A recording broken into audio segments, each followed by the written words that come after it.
जय हिंद दोस्तों, मैं coach Rohit Kumar, silver medalist, strength physical academy से। आज इस वीडियो में हम बात करेंगे बिहार पुलिस एसआई फिजिकल के बारे में। जैसा कि दोस्तों कल बिहार पुलिस के फिजिकल स्टार्ट हो जाएंगे, तो बहुत से बच्चों के दिमाग में है कि सर हमारी यहाँ टाइमिंग 8 मिनट से भी ऊपर आ रही है, या हमारा लॉन्ग जंप नहीं हो रहा है, या हमारा हाई जंप नहीं हो रहा है, क्या हम फिजिकल देने जाएँ। उसके बाद कुछ बच्चों के दिमाग में ये होगी, सर हमें फ़िज़िकल देना है, कल हमारा फ़िज़िकल है, तो इससे पहले हमें क्या खाना पीना चाहिए। फ़िज़िकल देने जाते हैं तो उससे पहले हमें कुछ खा के जाना चाहिए, या फ़िज़िकल जब हम रनिंग के लिए जाते हैं तो हमें रनिंग किस हिसाब से करनी है। तो आज हम इस वीडियो में सभी चीज़ों पर बात करेंगे कि हमें क्या क्या चीज़ों का ध्यान रखना चाहिए। तो दोस्तों सबसे पहले जो बच्चा ये सोच रहा है कि हमारी यहाँ पे टाइमिंग 8 मिनट आ रही है, या 6:40 आ रही है, या 7 मिनट जो भी आ रही है, हमारा लॉन्ग जंप हो रहा है, हमारा हाई जंप नहीं हो रहा। तो दोस्तों सबसे पहले सभी बच्चों को जिनकी टाइमिंग आ रही हो या नहीं आ रही हो, लॉन्ग जंप क्लियर हो रहा हो या नहीं हो रहा हो, सभी बच्चों को फिज़िकल ज़रूर देख के आना है। क्योंकि इससे क्या है, आप फिज़िकल देने जाओगे, सबसे पहले अगर आप पॉजिटिव एटीट्यूड के साथ जाते हो तो आपकी जैसे जो लॉन्ग जंप जैसे आपका 12 फीट है वहाँ पे, और आप यहाँ पे 11.5 तक कर रहे हो, तो मैं ये गारंटी ले रहा हूँ जो बच्चा 11.5 तक यहाँ पे कर रहा है वो वहाँ पे आराम से 12 फीट क्लियर कर देगा। क्योंकि जब हम फिज़िकल देने जाते हैं ना, तो हमारा जोश अलग ही होता है। कई बच्चों का हाई जंप जैसे 3:10 पे अटका हुआ है, वहाँ पे जाएंगे तो मैं गारंटी से कह रहा हूँ वो आराम से 4 फीट क्लियर कर देंगे। तो फिज़िकल आपको सबको देख के आना है। इससे अगर आपको 1% आपका फिज़िकल नहीं भी होता है तो एक आपको एक्सपीरियंस मिलता है।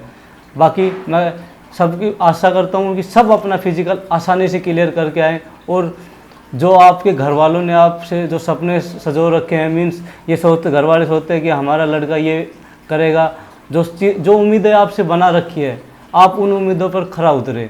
दोस्तों फिज़िकल ज़रूर देख के जाना है, देख के आना है, और आराम से नॉर्मल बिल्कुल पॉजिटिव वे पे आपको जाना है और आराम से फिज़िकल देख के आना है। उसके बाद हमें किन किन बातों का ध्यान रखना चाहिए। कुछ बच्चे ऐसे होंगे जो दूर से आएंगे और फिज़िकल के लिए कोई बच्चा रोड पे रुकता है, मीन्स फुटपाथ पे सो रहा होता है, फिज़िकल देने आता है, कोई रूम वगैरह ले लेता है। तो इस चीज़ में आपको एक चीज़ का ध्यान रखना है, जो भी बच्चा दूर से आए वो पैसों का लोभ ना करे। एक दिन की बात है, इस एक दिन के बाद आपका फिज़िकल हो जाता है तो आपकी लाइफ, आपका फ्यूचर अच्छे से संवर जाता है। दोस्तों आप फिज़िकल देने जाओ तो पैसे का लोभ ना करें, एक रूम वगैरह ले ले आप, वहाँ पे 1000 मैक्सिमम 500-1000 का आपका रूम मिल जाएगा। आप आराम से नींद पूरी करें वहाँ पे। शाम को आप खाना खाते हो तो खाने में नॉर्मल खाना लेना है, आपको बाहर का खाना बिल्कुल भी नहीं लेना है। कुछ बच्चे ऐसे सोचते हैं बाहर चले गए, आज घर से बाहर निकले हैं, बाहर का खाना खाते हैं, तो आपको ये गलती बिल्कुल नहीं करनी है। फिज़िकल होने के बाद आप कुछ भी खाना, कोई दिक्कत नहीं है।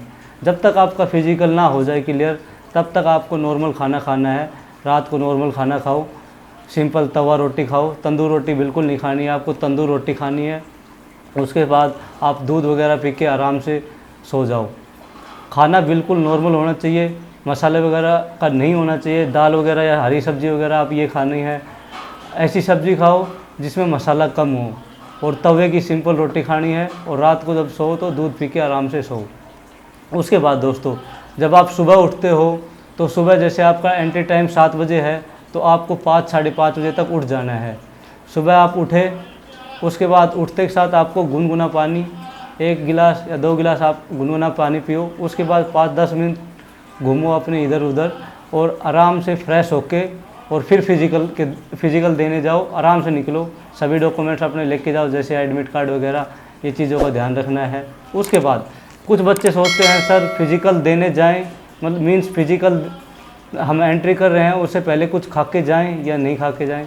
तो दोस्तों जब भी आप एंट्री करो उससे पहले आप कुछ खा लो, जैसे एक केला आपने खा लिया, सेव वगैरह खा लिया, आप ये चीज़ें खा सकते हो। अपने साथ में भी लेके जाओ फ्रूट्स वगैरह, जैसे केला, सेव, ये अपने साथ भी लेके जाओ।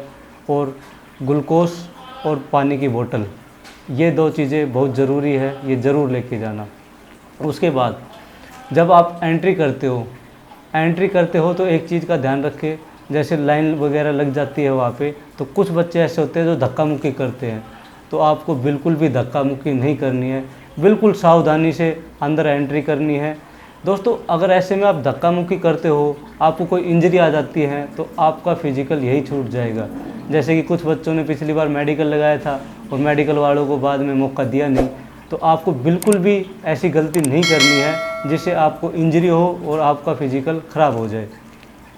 उसके बाद आपको एंट्री करनी है। एंट्री करने के बाद आपको देखना है आपका बैच कौन सा है, जिस भी बैच में आप दौड़ो कितनी देर बाद आपका स्टार्ट हो जाएगा। अगर आप जैसे 7 बजे एंट्री करते हो, वहाँ पे टाइम लगता है 8 साढ़े 8 का, जैसे ज़्यादा भी हो गए फर्स्ट डे में, तो आपको एक चीज़ का ध्यान रखना है। आपको फ्रूट्स या आप पानी वगैरह या ग्लूकोज वगैरह जो भी आप लेके गए हो, वो थोड़ी थोड़ी मात्रा में आपको लेते रहना है। जैसे आप पानी पी रहे हो तो जैसे एक सिप ली, फिर थोड़ी देर बाद 10-15 मिनट बाद फिर एक सिप लेनी है। अपने फिजिकल से आधे पौने घंटे पहले 1 या 2 केला आप आराम से खा लो। उसके बाद थोड़ा थोड़ा पानी वगैरह पीते रहो। उसके बाद जैसे आपका फिजिकल स्टार्ट होने वाला है, मीन्स आपकी रनिंग स्टार्ट होने वाली है, तो उससे 10-15 मिनट पहले आपको कुछ नहीं खाना पीना, ना खाना है ना पानी पीना है। और उससे पहले आप रनिंग स्टार्ट होने से पहले आप एक बार टॉयलेट जाओ, वॉशरूम जाओ, आराम से टॉयलेट करके आराम से आओ। आपको बिल्कुल भी नहीं घबराना है। कुछ बच्चे की टाइमिंग जैसे 6:40 आती है तो उसके पैर फूलने लग जाते हैं, सांसें तेज़ हो जाती है, तो आपको ये गलती नहीं करनी है। बिल्कुल फ्रेश माइंड से, बिल्कुल नॉर्मल होकर आपको रनिंग करनी है। दोस्तों कुछ बच्चे ऐसे भी होते हैं, जैसे फिजिकल देने गए और रनिंग स्टार्ट होने वाली है, 15-20 मिनट पहले टॉयलेट में जाएंगे और इंजेक्शन वगैरह ले लेंगे या कोई टैबलेट वगैरह ले लेंगे या प्री वर्कआउट ले लेंगे। तो दोस्तों एक चीज़ का ध्यान रखो, आपको ना इंजेक्शन लेना है ना कोई टैबलेट वगैरह लेनी है। क्योंकि दोस्तों मेरी एकेडमी में पिछली बार मैंने 1-2 बच्चों से बोला था कि आप ये टैबलेट वगैरह के चक्कर में ना पड़े, बट उनकी टाइमिंग आने के बावजूद भी उन्होंने ऐसी गलती की। और बाद में उनके साथ क्या हुआ, उन्होंने रनिंग इतनी अच्छी की, लास्ट का जो 100 मीटर बच गया था, मीन्स 1500 मीटर उन्होंने 5-10, 5-15 के अंदर कर ली थी। और जब लास्ट का 100 मीटर बचा था उससे पहले वो गिर गए, और गिरने के बाद उनकी ऐसी हालत हो गई वो खड़े भी नहीं हो पाए। उनके पास 40 से 50 सेकंड बाकी थी और 100 मीटर बाकी था। उनसे इतनी ख़राब हालत हो गई थी कि वो खड़े होकर दौड़ भी नहीं सकते थे। तो इसलिए मैं आपको पहले से ही बता रहा हूँ कि आपको ये गलती नहीं करनी है। ना कोई एस्टेरॉइड लेना है, ना कोई आपको ऐसी टैबलेट वगैरह या मेडिसिन लेनी है जो किसी के बोलने पर आप ये ले लो, बाद में आपको ये दिक्कत आए कि आपका फिजिकली ना हो पाए। दोस्तों कुछ बच्चे प्री वर्कआउट भी लेते हैं, मेरे से भी पूछते हैं सर प्री वर्कआउट ले लें, तो मैं सीधा मना करता हूँ आपको ये चीज़ें नहीं लेनी है। कुछ बच्चे ऐसे बोलते हैं कि सर हमारी रनिंग अच्छी होती है प्री वर्कआउट से। तो उन सभी बच्चों के लिए जो लेते हैं और नहीं लेते हैं, तो उन सभी के लिए मैं एक चीज़ बोलता हूँ, अगर आप कोई भी नई चीज़ ग्राउंड में मीन्स अपने फिजिकल में ही प्रयोग कर रहे हैं तो वो बिल्कुल ना करें। आपने पहले यूज की हुई है, उसका रिज़ल्ट आपको पता है, आपकी बॉडी पे सूट कर रहा है, तो ही आप वो चीज़ें लें। प्री वर्कआउट वही बच्चा ले जिन्होंने पहले उसका यूज किया है और उसकी बॉडी पे उसका असर है। सभी की बॉडी एक जैसी नहीं होती। कुछ बच्चों पर ऐसा होता है कि प्री वर्कआउट असर ही नहीं करता, उसका उनके पैर भरने लग जाते हैं, सांसें फूलने लग जाती है। तो ये चीज़ें आपको ध्यान रखनी है। तो दोस्तों कोई भी ऐसी चीज़ ना ले जैसे एस्टेरॉइड इंजेक्शन वगैरह या फिर कोई टैबलेट वगैरह या फिर कोई प्री वर्कआउट जिससे आपका फिजिकल ख़राब हो। इसके बाद हमें रनिंग कैसे करनी है।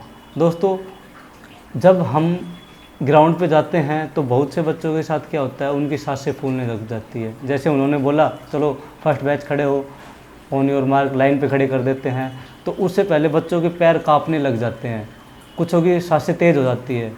तो आपको बिल्कुल भी नहीं घबराना है, चाहे आपकी टाइमिंग 6 मिनट आ रही हो, चाहे आपकी टाइमिंग आ रही हो 7 मिनट आ रही हो, 6:30 में आपको 1600 मीटर लगानी है। कुछ बच्चे ऐसे भी होते हैं जिनकी अपने ग्राउंड पे टाइमिंग 6 मिनट आती है, वहाँ 6:30 में क्लियर नहीं कर पाते। और कुछ बच्चे ऐसे भी होते हैं जिनकी अपने ग्राउंड पे 7 मिनट आती है और वहाँ 6:30 से पहले लगा देते हैं। तो ये सिर्फ पॉजिटिव एटीट्यूड के उससे होता है। जैसे आपके अंदर ये है कि पॉजिटिव, हाँ मैं कर सकता हूँ, तो वो बच्चा कर जाएगा। भीड़ को देख के बिल्कुल नहीं घबराना है आपको, बस ये सोचना है मैं कर लूँगा, आराम से कर लूँगा। इसके बाद मैं बताता हूँ आपको रनिंग कैसे करनी है, आपका फर्स्ट राउंड किस हिसाब से आना चाहिए। देखो जिन बच्चों को अपने ऊपर कॉन्फिडेंस है वो तो हर हाल में फिजिकल क्लियर कर देंगे, और जो बच्चे अपने टाइमिंग के अंदर आ रहे हैं वो भी आराम से क्लियर कर देंगे। मैं उन बच्चों के लिए बता रहा हूँ जिन बच्चों की टाइमिंग ज़्यादा आती है, जैसे 36 से ज़्यादा आ रही है, 6:40 आ रही है, 45 आ रही है, तो उन बच्चों के लिए मैं ये चीज़ बता रहा हूँ कि उन्हें राउंड किस हिसाब से लगाने हैं। जैसे आपका 300 मीटर का ट्रैक है तो आपको 5 राउंड लगाने हैं, उसके बाद 100 मीटर एक अलग से है, वहीं पे आपको वो लगाना है। तो आपको ऐसे 5 राउंड 300 मीटर के और 100 मीटर अलग से, तो 1600 मीटर आपको 6.5 मिनट के अंदर कंप्लीट करनी है। तो दोस्तों, जब आप रनिंग स्टार्ट करते हो, तो जब भी हम रनिंग स्टार्ट करते हैं तो हमारी बॉडी बिल्कुल फ्रेश होती है। तो 300 मीटर का जो आपका फर्स्ट लैप आएगा वो 1 मिनट 5 सेकंड के आसपास आ जाएगा। अगर आप कोशिश करोगे तो आराम से आ जाएगा, आपको एफर्ट लगाने की ज़रूरत नहीं है। अब ये मत करना कि सर ने बोला था कि 1:05 के अंदर लगाना है तो पूरा जोश लगा दे, जिन बच्चों की टाइमिंग ज़्यादा आ रही है वो नहीं। 1:05 पे आप लगा रहे हो तो बॉडी को आपको बिल्कुल लूज रखना है और सिर्फ स्टेप उठा के चलना है। फ्रेश बॉडी में आप आराम से कर दोगे। दूसरा राउंड इसके बाद आप लगाओगे तो 1:05 से 1:10 के बीच में। देखो, फर्स्ट राउंड आपका हमेशा कम आएगा, तो सेकंड राउंड में थोड़ी सी टाइमिंग बढ़ जाएगी, ज़्यादा नहीं, 2-4 सेकंड बढ़ती है। तो 1:05 से 1:10 के बीच में 1:07, 1:08, 1:09 ऐसे आएगा। उसके बाद थर्ड और फोर्थ राउंड में सभी बच्चों की टाइमिंग बढ़ेगी। तो सभी बच्चों की टाइमिंग बढ़ेगी, तो जैसे हमने पहला राउंड कंप्लीट किया 1:05 में, अगर दूसरा राउंड हमने 1:10 का भी लिया है तो हमारा आया 2:15 का टाइमिंग। इसके बाद थर्ड राउंड में सभी बच्चों की टाइमिंग बढ़ेगी। तो टाइमिंग बढ़ेगी तो इसमें आप 1:10 से 1:15 के बीच टाइम लगा सकते हो। 1:10, 1:15, 17 भी हो जाए, कोई बड़ी बात नहीं है। 1:10, 12, 15, 17 मतलब इतना हो जाए, हो सकता है इतना आपका होगा। अगर आपने 2 राउंड 2:15 के लगाए हैं तो तीसरा राउंड आपका आएगा, कंप्लीट करोगे तब तक आप 3:30 के आसपास, 3:32 के आसपास या 3:28 भी आ सकता है, ऐसे आएगा। इसके बाद जो फोर्थ राउंड आएगा उसमें भी आपकी थोड़ी सी टाइमिंग बढ़ जाती है, मीन्स थर्ड के आसपास रहती है, 1:15 से 1:18 के आसपास। अगर आप 1:15 लगाते हो तो 4:45 तक लगा दोगे। अगर आपने 3:30 में किया है और चौथा राउंड फिर आपका 4:45 के या 4:50 के आसपास आएगा। उसके बाद जो लास्ट राउंड है फिफ्थ राउंड, वो राउंड आप आराम से अच्छा लगा सकते हो 1:05 से 1:10 में। 1:05 मत छोड़, 1:07 से 1:12 के बीच में आराम से लगा सकते हो, क्योंकि उसमें हमें ये हो जाता है कि हमारा लास्ट राउंड है। टाइमिंग हमेशा आपकी बढ़ेगी थर्ड और फोर्थ राउंड में। और लास्ट का जो 100 मीटर है उसके लिए आपकी टाइमिंग बच जाएगी 25 सेकंड के आसपास, और 100 मीटर आप 25 सेकंड में आराम से लगा सकते हो। तो मैं आपको टाइमिंग बता देता हूँ एक बार। फर्स्ट राउंड आपको करना है 1:05 के आसपास कंप्लीट। सेकंड राउंड आपका कंप्लीट हो तब आपकी टाइमिंग आनी चाहिए 2:15 के आसपास, 2:15, 2:17 कोई दिक्कत नहीं है। थर्ड राउंड आप कंप्लीट कर रहे हो तो उसकी टाइमिंग 3:30, 3:35 तक चली जाए, कोई बात नहीं, सही है, आराम से। फोर्थ राउंड आप कंप्लीट कर रहे हो, फोर्थ राउंड अगर आप कंप्लीट कर रहे हो तो आपकी टाइमिंग 4:45, 4:50 मैक्सिमम इतनी होनी चाहिए।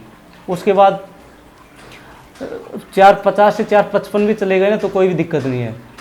फिफ्थ राउंड आपने कंप्लीट किया तो टाइमिंग आपका मैंने बताया 1:10 के आसपास लगा सकते हो, तो आप लगा सकते हो 6:05 के आसपास। और उसके बाद आपके पास 25 सेकंड बच गए, उसमें आप इजीली क्रॉस कर पाओगे।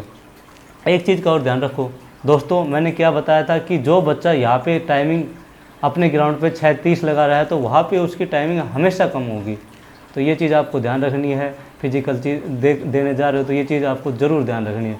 उसके बाद आपको 5-10 मिनट का टाइम मिलता है। लॉन्ग जंप होती है, हाई जंप होती है। पहले आपका बिहार एसआई के लिए होता है, फिर आपके बिहार सार्जेंट के लिए अलग से करते हैं। आपसे पूछेंगे बिहार सार्जेंट के लिए आप करना चाहोगे, उसमें 15 फीट आपको लॉन्ग जंप लगानी पड़ेगी, हाई जंप 4.5 फीट लगानी पड़ेगी।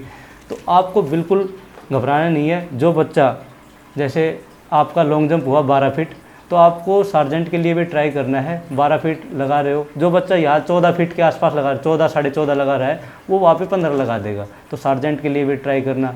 उसके बाद आपका हाई जंप हो गया। हाई जंप जो बच्चा यहाँ पे लगा रहा है 4-4, 4-5 के आसपास, वो 4-6 लगा देगा।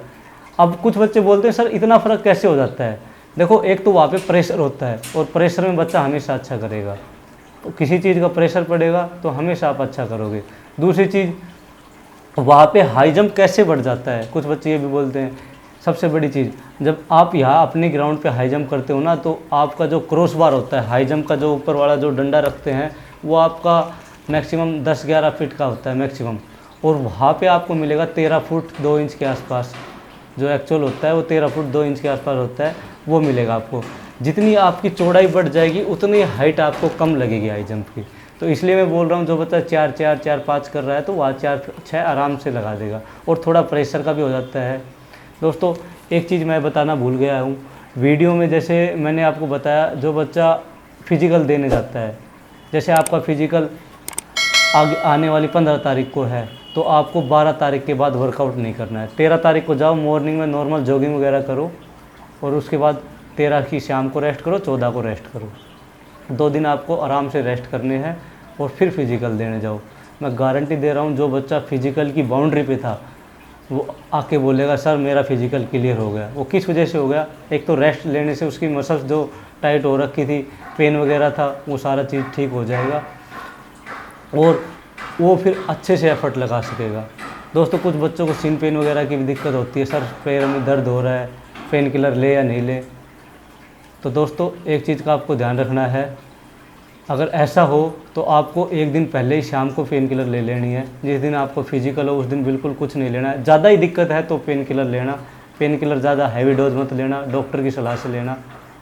तो दोस्तों इस वीडियो में मैंने आपको वो सब चीज़ें बताई जो आपको फिजिकल देने से पहले ध्यान रखनी है। तो ये सभी चीज़ें हैं जो मैंने बताई है, आपको ये फिजिकल के टाइम ध्यान रखना है। तो दोस्तों अगर आपको वीडियो अच्छी लगी तो लाइक और शेयर ज़रूर करें, और आपको फिजिकल से जुड़ी कोई भी समस्या है तो मैं नीचे डिस्क्रिप्शन बॉक्स में एक नंबर डाल दूंगा, आप उन पे व्हाट्सअप मैसेज कर सकते हो, या मेरे इंस्टाग्राम या फेसबुक पे आप मैसेज डाल सकते हो कि जो भी आपको समस्या है मैसेज में आप पूछ सकते हो। जितने भी बच्चे हैं जिनकी जो भी समस्या है, कोशिश करूँगा मैं सभी की प्रॉब्लम सॉल्व कर सकूँ। दोस्तों अगर आप मेरे चैनल पर न्यू हो तो मेरे चैनल को सब्सक्राइब ज़रूर करें, ताकि आगे मैं जितनी भी वीडियो डालता रहूँ उसकी नोटिफिकेशन आपको मिलती रहे और आप अपना फिजिकल आगे आने वाले फ्यूचर में आसानी से क्लियर कर सकें। धन्यवाद।